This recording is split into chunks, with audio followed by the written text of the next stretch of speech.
Rosen, Silop, Hackerman, Henry, Bashley, let's Yeah. go.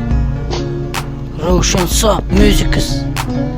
Ladies Yeah. and gentlemen, Sabu Rosen Music Ashgabat Turkmenistan. Yeah. Sabu Rosen Music. Söylemeni sen ayrı ay, söyleyen seni ayıracağım. Yanıma senim geley, canımı senim alay. Aydım ayday, aydım ayday. Seninle aylanayın, gunumdakini aydayın. Yeah. Sop, Roshan Sop. Yeah. Başla.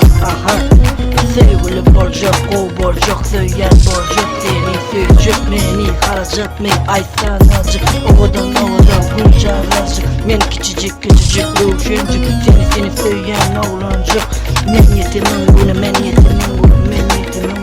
Yeah, Roshan Sop. Yeah, men Sop. Sana sen saklan, sana sen seni güleyen, seni söyleyen sana açık raplarım var mı? Senin borcuk, senin ayrıncak seni ölecek. Gölememin sen seni uçuyor, gölememin sen dostluk uçuyor, gölememin sen giderine. Kapadım yaşadım dörtlük kuşkunu, şekerim aşkı var şekeri, seni söyleyen yediğin ruhunu. Başla. Let's go, Roshan Sop.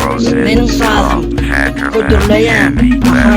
Let's go. Söylemeni sen ayrıday, söyleyen seni ayıracağım.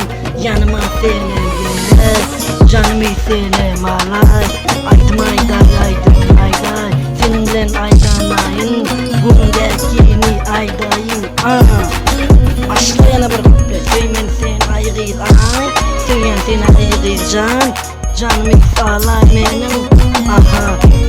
Let's go, Roshan Sop Musicus. Yetimin gönlü. Söylemeni sen ayrıday, söyleyen seni ayıracaksın. Yanıma senin gelir, canımı senin alay. Aydım ayday. Seninle aylanayın, bundakini aydayın. Yeah, Roshan Sop Musicus. Yo. Sabu Rosen Music.